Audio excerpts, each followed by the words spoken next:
Assalamualaikum warahmatullahi wabarakatuh. Perkenalkan, saya Dwi Sinta Inaya, NRP 503121092.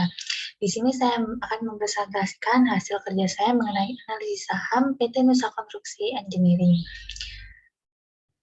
Untuk latar belakang pemilihan emiten sendiri, Nusa Konstruksi Engineering (TBK) atau NEK yang saat ini merupakan DGIK merupakan perusahaan konstruksi nasional yang beroperasi sejak 11 Januari 1922 dengan menggunakan nama PT Duta Graha Indah.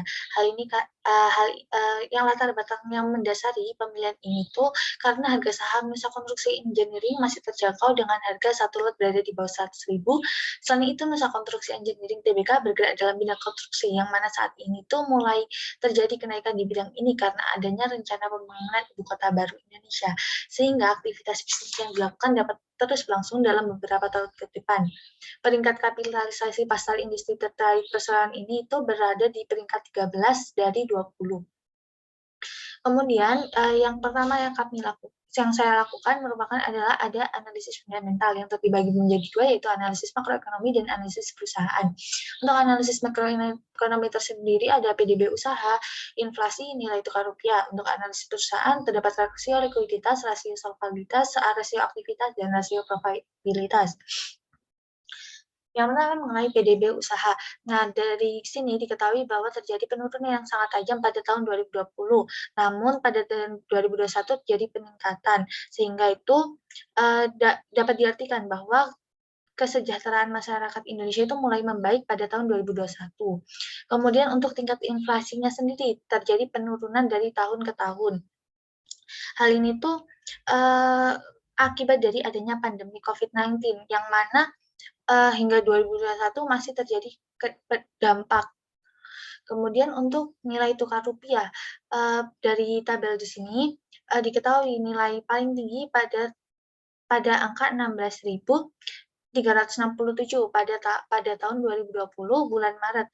Hal ini tuh akibat dari pandemi COVID-19 yang masuk pada bulan tersebut dan di tahun tersebut, sehingga menyebabkan banyak masyarakat Indonesia itu lebih memilih untuk menyimpan uang mereka sendiri, sehingga persebaran uang tunai yang beredar itu semakin meningkat yang menyebabkan turunnya nilai mata uang. Kemudian mengenai analisis perusahaan terdapat rasio likuiditas. Nah, untuk rasio likuiditas sendiri terjadi kenaikan pada tiap tahunnya, baik dari current ratio, quick ratio, maupun cash ratio, sehingga dapat ditarik kesimpulan terjadi peningkatan kinerja dari perusahaan dengan ditandai meningkatnya rasio likuiditas perusahaan tersebut. Kemudian terdapat rasio solvabilitas. Nah, untuk rasio solvabilitas sendiri itu terjadi penurunan dari tahun ke tahun, meskipun pada tahun 2009 itu terjadi peningkatan baik dari total debt to asset ratio maupun total debt to equity ratio. Hal ini tuh menunjukkan terjadi peningkatan kinerja yang baik, yang dapat diartikan semakin sedikit dana yang didanai oleh pihak eksternal, yang berarti mengurangi resiko dari perusahaan tersebut.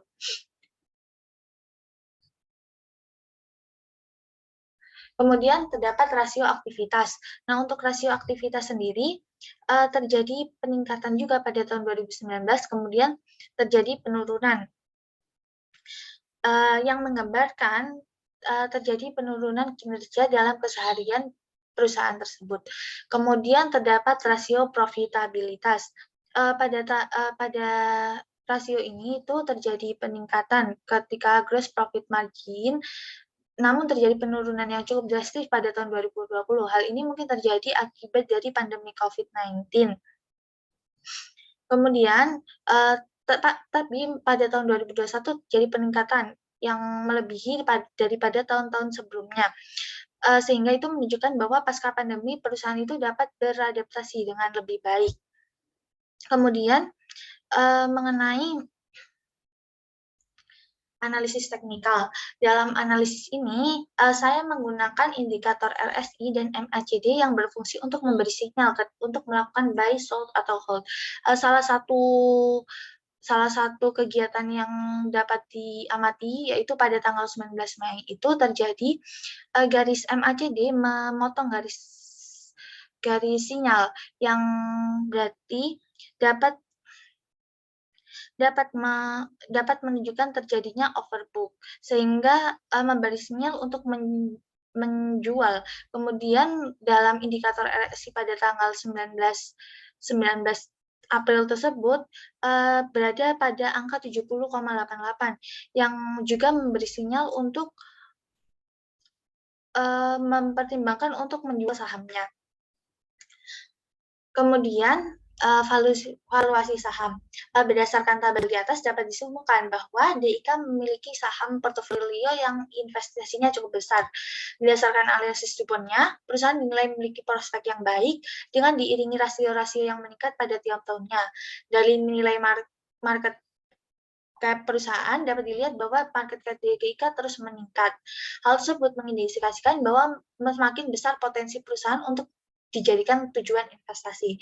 Dari pendapatan perusahaan juga meningkat dalam periode 4 tahun terakhir, terdapat penurunan sehingga perlu ditandai mengenai hal tersebut. Meskipun demikian, pada rasio EPS, perusahaan cukup fluktuatif, yang mana semakin kecil, maka dapat menunjukkan bahwa perusahaan tidak memiliki uang yang cukup untuk modal bisnis ataupun dibagikan kepada investor. Hal tersebut akibat dari kurang percayanya investor, sehingga terjadi penurunan yang cukup drastis pada tahun 2021. Dalam PBV diketahui bahwa harga saham berada di undervalued, yang berarti nilai intrinsik lebih besar daripada harga sahamnya. Kemudian ini merupakan ringkasan transaksi. Untuk ringkasan transaksi pada hingga tanggal 30 Mei mendapatkan profit senilai 32.900. Kemudian mengenai analisis keuntungan dan kerugian. Nah, terjadi yang dibagi dua menjadi analisis ekonomi global, di mana pada pandemi COVID-19 itu cukup memberi dampak pada seluruh dunia, bukan hanya Indonesia. Namun pada tahun ini itu juga banyak terjadi pemulihan. Masuki pada tahun 2021, terdapat peningkatan ekonomi dunia hingga 5,7%. Namun yang meningkat itu lebih banyak didominasi oleh Amerika Serikat dan China, sehingga terjadi tumpang tindih, yang mana banyak negara yang berkembang itu masih belum memiliki peningkatan ekonomi, atau dalam bahasanya ekonomi mereka masih terpuruk. Kemudian AMRO juga memiliki prediksi di mana negara-negara ASEAN dan ditambah 3 negara Cina, Jepang, dan Korea akan tumbuh sebesar 3,5%. Kemudian terdapat analisis ekonomi lokal. Pandemi COVID ini tuh menyebabkan berbagai penurunan, salah satunya di bidang ekonomi. Hal tersebut akibat adanya konsekuensi dari pembatasan sosial untuk menekan penyebaran COVID-19. Dalam masa ini, berbagai kegiatan ekonomi mulai berjalan secara normal, meskipun banyak yang merasakan dampak akibat pandemi. Di era ini tuh pemerintah itu mulai merealisasikan isu mengenai IKN.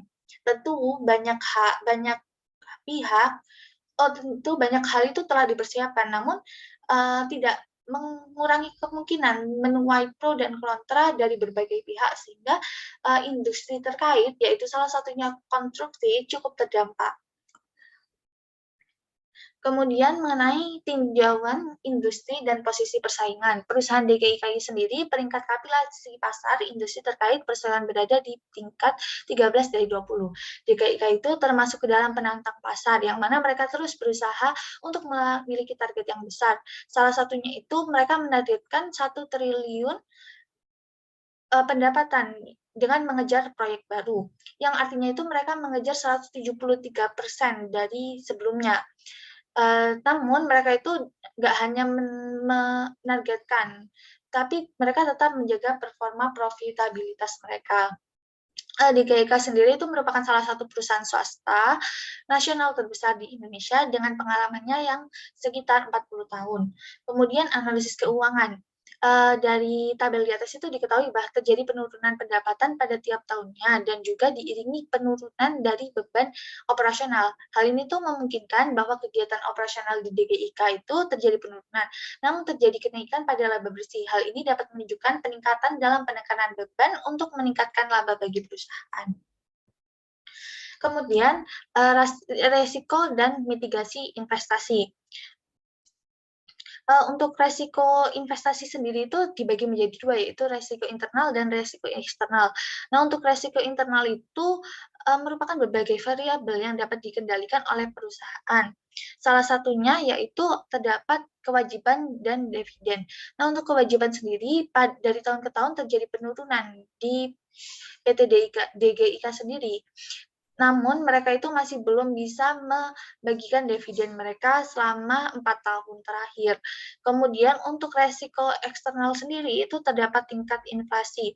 Nah, untuk tingkat inflasi itu terjadi peningkatan pada 2019 dan kemudian terjadi penurunan hingga 2021.